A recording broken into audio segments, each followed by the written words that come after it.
തൃശൂരിൽ ബി.ജെ.പി. വിജയിച്ചത് അതീവ ഗുരുതരമായ വിഷയമാണെന്ന് സി.പി.ഐയുടെ റിപ്പോർട്ട്. പാർട്ടി സംസ്ഥാന സമ്മേളനത്തിൽ അവതരിപ്പിച്ച രാഷ്ട്രീയ റിപ്പോർട്ടിലാണ് തൃശൂരിൽ സുരേഷ് ഗോപിയുടെ ബി.ജെ.പി. നേടിയ വമ്പൻ വിജയത്തെ ഗൗരവതരം എന്ന് വിശേഷിപ്പിക്കുന്നത്. ലോക്സഭാ തെരഞ്ഞെടുപ്പിൽ കേരളത്തിൽ ഇടതുപക്ഷ ജനാധിപത്യ മുന്നണിക്ക് വലിയ തിരിച്ചടിയാണ് ഉണ്ടായതെന്നും രാഷ്ട്രീയ റിപ്പോർട്ട് ചൂണ്ടിക്കാണിക്കുന്നുണ്ട്. കേരളത്തിലെ നിയമസഭാ തെരഞ്ഞെടുപ്പിൽ ബി.ജെ.പി. ഗണ്യമായി വോട്ട് നേടിയതും ഗൗരവമായി തന്നെ കാണണമെന്നും റിപ്പോർട്ടിൽ പറയുന്നുണ്ട്.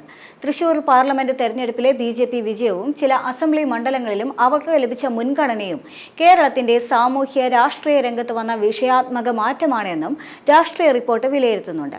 പാർലമെന്റ് തെരഞ്ഞെടുപ്പിലെ അനുഭവത്തിന്റെ അടിസ്ഥാനത്തിൽ തദ്ദേശ സ്വയംഭരണ സ്ഥാപനങ്ങളിലേക്ക് നടക്കുന്ന തെരഞ്ഞെടുപ്പിലും നിയമസഭാ തെരഞ്ഞെടുപ്പിലും LDF ഏറെ ജാഗ്രതയോടെ പ്രവർത്തിക്കണമെന്നും രാഷ്ട്രീയ റിപ്പോർട്ട് ആവശ്യപ്പെടുന്നുണ്ട്.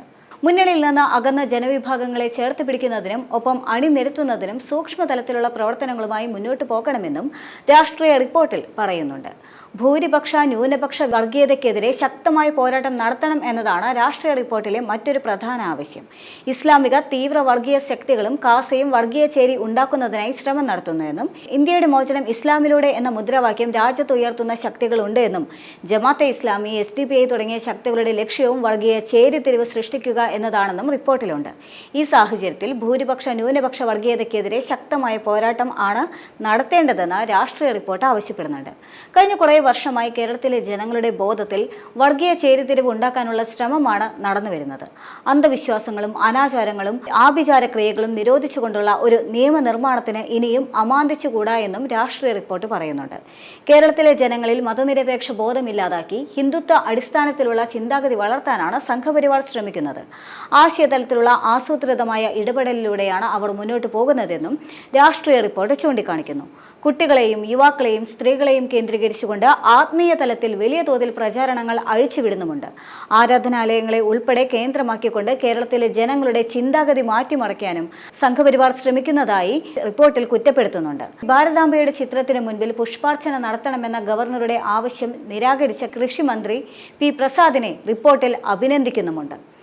ഗവർണറെ ഉപയോഗിച്ചുകൊണ്ട് സംസ്ഥാന ഭരണത്തിൽ കൈകടത്താനുള്ള ശ്രമമാണ് കേന്ദ്ര സർക്കാർ നടത്തുന്നത് എന്നും പ്രധാനമന്ത്രിയും ആഭ്യന്തരമന്ത്രിയും കേരള ഗവൺമെന്റിനെതിരെ നടത്തുന്ന പ്രചാരണങ്ങൾ അതാണ് കാണിക്കുന്നത് എന്നും സംസ്ഥാന ഗവർണർ സർവകലാശാല പ്രശ്നങ്ങളിൽ ഇടപെടുകയാണെന്നും RSS ആശയങ്ങൾ പ്രചരിപ്പിക്കാനുള്ള കേന്ദ്രമായി രാജ്ഭവൻ മാറുകയാണ് ചെയ്യുന്നതെന്നും ഭാരതാംബയെ RSS പ്രതീകമായി ഉയർത്തി ഗവർണർ രാജ്ഭവനിൽ നടത്തിയ നാടകം അതിന്റെ ഭാഗമാണെന്നും കൃഷി വകുപ്പ് മന്ത്രി P. പ്രസാദിന്റെ സന്ദർഭോചിതമായ ഇടപെടലിലൂടെ ഗവർണറുടെ സംഘപരിവാർ അജണ്ട തുറന്നു കാട്ടപ്പെട്ടു എന്നും രാഷ്ട്രീയ റിപ്പോർട്ട് പറയുന്നുണ്ട്. സംസ്ഥാനത്തെ സഹകരണ മേഖലയുടെ വിശ്വാസ്യത നിലനിർത്തണമെന്നും CPIയുടെ രാഷ്ട്രീയ റിപ്പോർട്ട് ആവശ്യപ്പെടുന്നുമുണ്ട്. സഹകരണ മേഖലയിൽ വിശ്വാസ്യതയും സുതാര്യതയും ഉറപ്പാക്കണമെന്നാണ് ആവശ്യം. സഹകരണ രംഗത്തിന്റെ വിശ്വാസ്യത ചോദ്യം ചെയ്യുന്ന ചില സംഭവങ്ങൾ ഉണ്ടായിട്ടുണ്ടെന്നും CPI റിപ്പോർട്ട് ചൂണ്ടിക്കാണിക്കുന്നുണ്ട്.